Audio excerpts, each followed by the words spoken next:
కేంద్ర మంత్రి నితిన్ గడ్కరీతో సీఎం చంద్రబాబు సమావేశమయ్యారు. ఈ సమావేశంలో ఏపీలోని జాతీయ రహదారులు అన్ని జిల్లాల నుంచి అమరావతికి కనెక్టివిటీపై నితిన్ గడ్కరీతో సీఎం చర్చించారు. అమరావతి హైదరాబాద్ ఎక్స్ప్రెస్ హైవే పైన నిర్ణయం తీసుకోవాలని సీఎం కోరారు. సీఎం చంద్రబాబుతో పాటు కేంద్ర మంత్రి రామ్మోహన్ నాయుడు, టీడీపీ ఎంపీలు హాజరయ్యారు. అమరావతి సచివాలయంలో డిప్యూటీ సీఎం పవన్ కళ్యాణ్ సమీక్ష నిర్వహించారు. ఈ నెల 14వ తేదీ నుంచి రాష్ట్రంలోని పంచాయతీల్లో పల్లె పండుగ కార్యక్రమంపై అధికారులతో చర్చించారు. ఈ సందర్భంగా జిల్లా కలెక్టర్లు, జిల్లా అధికారులకు వీడియో కాన్ఫరెన్స్ ద్వారా పవన్ దిశానిర్దేశం చేశారు. పోలవరం ప్రాజెక్టుకు కేంద్ర ప్రభుత్వం తాజాగా 2,800 కోట్ల రూపాయలను విడుదల చేసింది. రియంబర్స్మెంట్ కింద 800 కోట్ల అడ్వాన్స్గా 2,000 కోట్లను కేంద్ర ప్రభుత్వం విడుదల చేసింది.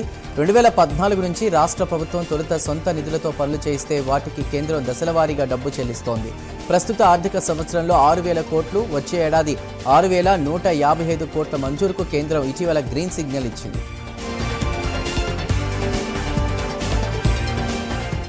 తమ కుటుంబంపై మంత్రి కొండా సురేఖ చేసిన అనుచిత వ్యాఖ్యలపై పరువు నష్టం కేసులో సినీ నటుడు అక్కినేని నాగార్జున నాంపల్లి కోర్టుకు హాజరయ్యారు. నాగార్జున తరపున సీనియర్ కౌన్సిలర్ అశోక్ రెడ్డి వాదనలు వినిపించారు.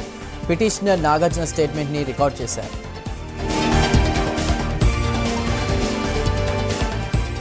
నెల్లూరు బీజేపీ సీనియర్ నేత మాజీ ఎమ్మెల్సీ వాకాటి నారాయణ రెడ్డికి సీబీఐ పేరుతో నరకం చూపిస్తున్నారు. సీబీఐ పేరుతో 15 కోట్లు స్వాహా చేసేందుకు ప్లాన్ చేశారు. ఏకంగా 156 గంటల పాటు వాట్సాప్లో నారాయణ రెడ్డిని కేటుగాళ్లు ఇబ్బంది పెట్టారు. థాయిలాండ్కి పంపినటువంటి పార్సిల్లో ఫేక్ కరెన్సీ, మాదక ద్రవ్యాలు ఉన్నాయంటూ ఫోన్ చేశారు. ముంబై సీబీఐ పేరుతో 6 రోజుల పాటు ఫోన్లో విచారణ జరిపారు. ఆ తర్వాత అనుమానం వచ్చి పోలీసులకు ఫిర్యాదు చేశారు. దీనిపై సైబర్ పోలీసులు ప్రస్తుతం విచారణ చేపడుతున్నారు.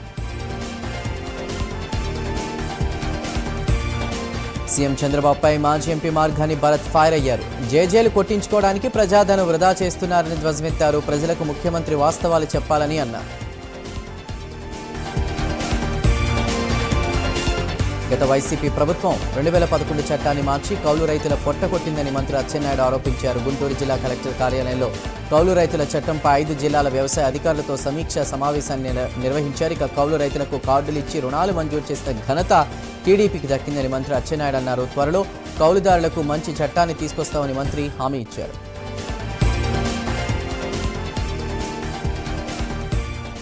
గుంటూరు జిల్లా జీజీహెచ్లో అపహరణకు గురైన శిశువును పోలీసులు తల్లి వద్దకు చేర్చారు. శిశువును అపహరించిన ఘటనలో 4 ప్రమేయం ఉందని జిల్లా ఎస్పీ తెలిపారు. నిందితులైన శిరీష్, ఆమె భర్త ప్రేమ్ కుమార్ను అదుపులోకి తీసుకున్నామని తెలిపారు. అంతేకాకుండా ప్రేమ్ కుమార్ తల్లిని కూడా అదుపులోకి తీసుకుని దర్యాప్తు చేస్తున్నామని ఆయన తెలిపారు. ఈడీ విచారణకు అజారుద్దీన్ హాజరయ్యారు.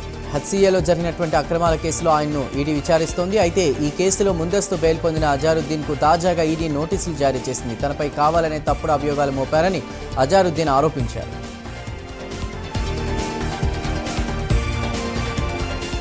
కాంగ్రెస్ ప్రభుత్వంపై మాజీ మంత్రి జగదీష్ రెడ్డి మరోసారి ఫైర్ అయ్యారు. మూసీ మీద డీపీఆర్ ఉంటే చూపించాలని డిమాండ్ చేశారు. మూసీని నాశనం చేసింది కాంగ్రెస్ ప్రభుత్వమే అని మండిపడ్డారు. కాంగ్రెస్ ప్రభుత్వమే హుస్సేన్ సాగర్ను మురికి కూపంలోకి నెట్టిందని ధ్వజమెత్తారు. చెరువులు, మూసీపై చర్చకు రావాలని సవాల్ విసిరారు. రాష్ట్ర ప్రభుత్వంపై కూకట్పల్లి ఎమ్మెల్యే మాధవరం కృష్ణారావు ఫైర్ అయ్యారు.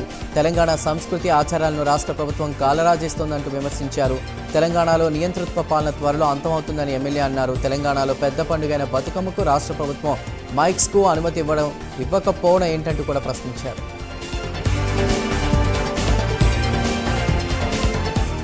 ఎంపీ అసదుద్దీన్ ఓవైసీ బహిరంగ క్షమాపణ చెప్పాలని సీనియర్ న్యాయవాది మక్సూద్ అహ్మద్ డిమాండ్ చేశారు. ఓవైసీ తనపై తప్పుడు ఆరోపణ చేశారని, వెంటనే తనపై చేసిన ఆరోపణలు బేషరతుగా వెనక్కి తీసుకోవాలని డిమాండ్ చేశారు. లేదంటే ఓవైసీ నిజాలు తెలుసుకుని మాట్లాడాలని మక్సూద్ అహ్మద్ సూచించారు. వరంగల్లో నూతన క్యాంపు కార్యాలయం ప్రారంభోత్సవ పూజా కార్యక్రమంలో పాలకుర్తి ఎమ్మెల్యే మామిడాల యశస్విని రెడ్డి పాల్గొన్నారు. వేద పండితులు మంత్రోచ్చారణలతో ఎమ్మెల్యే దంపతులకు ఆశీర్వచనం అందించారు. అనంతరం కుటుంబ సమేతంగా నూతన క్యాంపు కార్యాలయంలోకి ఎమ్మెల్యే ప్రవేశించారు. కర్నూలు జిల్లాలో వైసీపీ కార్పొరేటర్లు మంత్రి టీజీ భరత్ సమక్షంలో టీడీపీ పార్టీలో చేరారు. 9వ వార్డు కార్పొరేటర్ పుల్లమ్మ, 12వ వార్డు కార్పొరేటర్ అన్నెపోగు క్రాంతి కుమార్లకు మంత్రి పార్టీ కండువా కప్పి ఆహ్వానించారు. టీడీపీ ప్రభుత్వంలో అభివృద్ధి జరుగుతుందని, అందుకే వైసీపీ కార్పొరేటర్లు తమ పార్టీలోకి చేరుతున్నారని మంత్రి అన్నారు.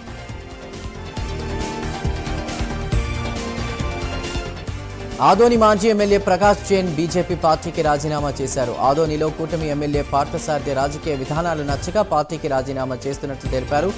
బీజేపీ జిల్లా అధ్యక్షుడు నీలకంఠ అవినీతికి పాల్పడ్డారని, ఆయనపై బీజేపీ ఎలాంటి చర్యలు తీసుకోలేదని మాజీ ఎమ్మెల్యే ప్రకాష్ జైన్ అన్నారు.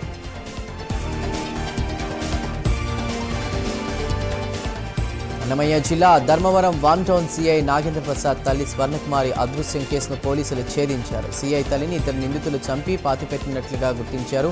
మదనపల్లి సమీపంలోని హిందూ శ్మశాన వాటికలో గుంత తవ్వి పాతిపెట్టారు. నిందితులు వెంకటేష్, అనిలుగా పోలీసులు గుర్తించారు. ఈ ఘటనపై పోలీసులు కేసు నమోదు చేసి దర్యాప్తు చేస్తున్నారు. ఆదిలాబాద్ జిల్లాలోని శ్రీ మహంకాళి దేవస్థానంలో దేవి శరన్నవరాత్రి ఉత్సవాలు అంగరంగ వైభవంగా జరుగుతున్నాయి. 6వ రోజు అమ్మవారు మహాలక్ష్మీదేవిగా దర్శనమిచ్చారు.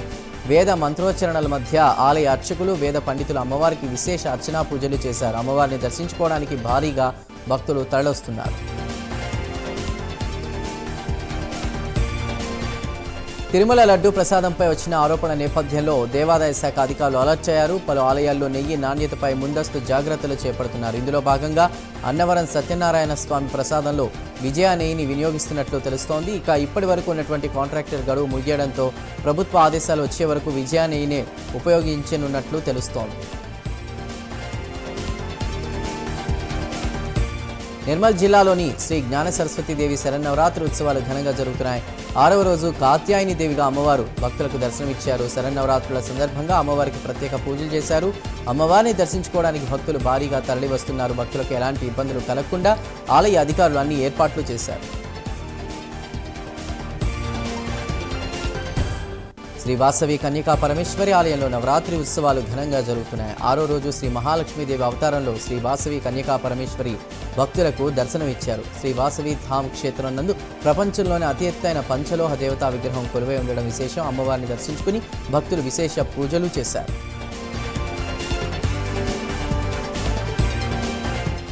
అంబేద్కర్ కోనసీమ జిల్లా అమలాపురంలోని కన్యకా పరమేశ్వరి ఆలయంలో ఘనంగా దేవి నవరాత్రులు జరుగుతున్నాయి. 6వ రోజు మహాలక్ష్మీదేవిగా అమ్మవారు భక్తులకు దర్శనమిస్తున్నారు. ప్రతి సంవత్సరంలానే ఈ ఏడాది కూడా 3,33,33,333 రూపాయలతో ఆలయాన్ని సర్వాంగ సుందరంగా అలంకరించారు.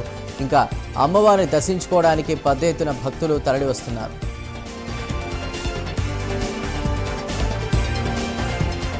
ఓరుగల్లు వాసుల ఇలవేల్పు శ్రీ భద్రకాళి అమ్మవారి దేవాలయంలో శరన్నవరాత్రి ఉత్సవాలు ఘనంగా జరుగుతున్నాయి. లలిత రాజరాజేశ్వరి అలంకారంలో భక్తులకు దర్శనమిచ్చారు అమ్మవారు. పంచామృతాలతో అభిషేకం అనంతరం అమ్మవారిని లలితా త్రిపుర సుందరి అలంకరణలో అర్చకులు అలంకరించారు. ఇక అమ్మవారిని దర్శించుకునేందుకు భక్తులు బారులు తీరారు.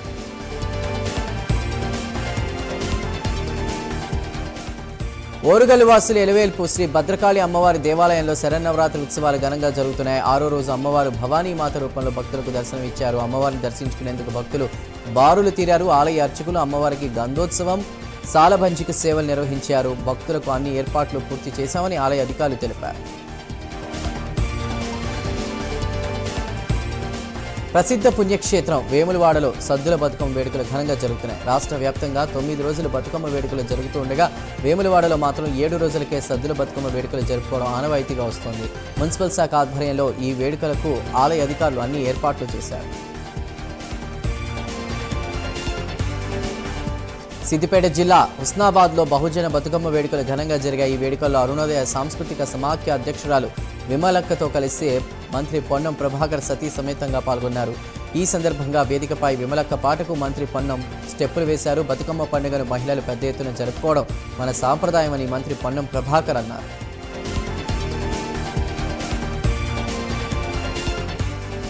అంబర్పేట్ ప్రేమ్నగర్లోని శ్రీ వీర అభయ ఆంజనేయ స్వామి దేవాలయంలో విశ్వభారతి యూత్ అసోసియేషన్ ఆధ్వర్యంలో ఏకాదశి రుద్రాభిషేకం నిర్వహించారు. ఉత్సవాలను బస్తీవాసుల సహకారంతో ఘనంగా జరుపుతున్నామని association general secretary Pavan Kumar తెలిపారు. ఆలయానికి భక్తులు అధిక సంఖ్యలో తరలివచ్చి ఈ కార్యక్రమాన్ని విజయవంతం చేశామని అన్నారు. విజయనగరంలోని శ్రీ పైడితల్లి అమ్మవారిని మంత్రి కొండపల్లి శ్రీనివాసరావు దర్శించుకున్నారు. అనంతరం ఆలయ ప్రాంగణాన్ని, క్యూలైన్లను పరిశీలించారు. ఇక భక్తులకు ఎటువంటి ఇబ్బందులు కలగకుండా ఏర్పాట్లు చేయాలని ఆదేశించారు. అక్కడి నుండి సిరిమాను దగ్గరకు వెళ్లి తయారీ పనులను పరిశీలించారు. వీలైనంత వేగంగా సిరిమాన్ని అమ్మవారి ఆలయం దగ్గరకు తరలించాలని ఆయన కోరారు. తిరుమల తిరుపతి దేవస్థానంలో వెంకటేశ్వర స్వామిని కుటుంబ సమేతంగా టీపీసీసీ అధ్యక్షులు ఎమ్మెల్సీ మహేష్ కుమార్ గౌడ్ దర్శించుకున్నారు. శ్రీవారి విరామ సేవలో స్వామివారిని దర్శించుకుని ప్రత్యేక పూజలు చేశారు. అనంతరం వారికి స్వామివారి తీర్థ ప్రసాదాలను వేద పండితులు అందించారు.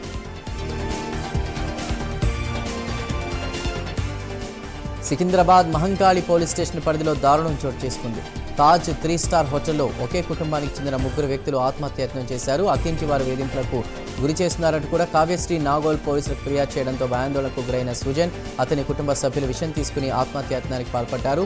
గత 5 రోజులుగా వీరు తాజ్ 3 స్టార్ హోటల్లో ఉన్నట్లు పోలీసులు తెలిపారు. చికిత్స నిమిత్తం వీరిని యశోద ఆసుపత్రికి తరలించారు. మహబూబాబాద్ జిల్లాలో అగ్ని ప్రమాదం చోటు చేసుకుంది. ఎస్పీ అపార్ట్మెంట్లో షార్ట్ సర్క్యూట్ కారణంగా కూడా ఒక్కసారిగా మంటలు చెలరేగాయి. దీంతో భయాందోళన చెందినటువంటి అపార్ట్మెంట్ వాసులు బయటకు పరుగులు తీశారు. సమాచారం అందుకున్న అగ్నిమాపక సిబ్బంది ఘటనాస్థలికి చేరుకుని మంటలను అదుపు చేసే ప్రయత్నం చేశారు. ప్రస్తుతం ఇంకా మంటలు అలానే వ్యాప్తి చెందుతున్నాయి.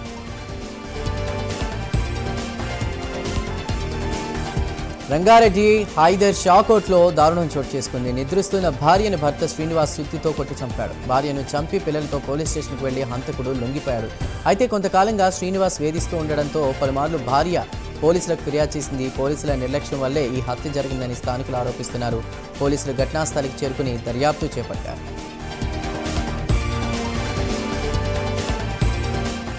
ఖమ్మం జిల్లా చెన్నారంలో అమానుష ఘటన జరిగింది. అప్పుడే పుట్టి కన్నుమూసిన శిశువు మృతదేహాన్ని ఓ ఇంటి వెనుక గుర్తు తెలియని వ్యక్తులు వదిలి వెళ్లారు. అక్కడి స్థానికులు శిశువును గుర్తించి పోలీసులకు ఫిర్యాదు చేశారు. శిశువు చనిపోయి పుట్టిందా లేక పుట్టాక చంపేశారా అనే కోణంలో పోలీసులు ప్రస్తుతం దర్యాప్తు చేపట్టారు. ఖమ్మం జిల్లా సత్తుపల్లిలో ప్రధాన రహదారిపై ప్రమాదం జరిగింది. మున్సిపాలిటీ ట్రాక్టర్ను లారీ ఢీకొన్న ఘటన చోటు చేసుకుంది. ప్రమాదంలో ఒకరికి తీవ్ర గాయాలు కాగా 3కి స్వల్ప గాయాలయ్యాయి. క్షతగాత్రులను చికిత్స నిమిత్తం సత్తుపల్లి ప్రభుత్వ ఆసుపత్రికి తరలించారు. ఛత్తీస్గఢ్లో మావోయిస్టులు ఘాతుకానికి తెగబడ్డారు. ఇన్ఫార్మర్గా వ్యవహరిస్తున్నాడని పోషెట్పల్లి గ్రామానికి చెందినటువంటి ఒక వ్యక్తిని మావోయిస్టులు హతమార్చారు. ఆ తర్వాత ఘటనా స్థలంలో ఒక లేఖను కూడా వదిలేశారు.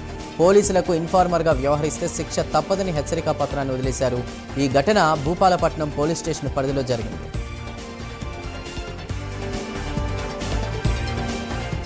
మెదక్ జిల్లా శివంపేట మండలం కొంతాన్పల్లి గ్రామంలో అక్రమంగా తరలిస్తున్న 82 క్వింటాల రేషన్ బియ్యం పట్టుబడింది. శ్రీ ఆంజనేయ రైస్ మిల్లులో విజిలెన్స్ నిర్వహించినటువంటి తనిఖీల్లో 82 క్వింటాల రేషన్ బియ్యం పట్టుబడిందని అధికారులు తెలిపారు.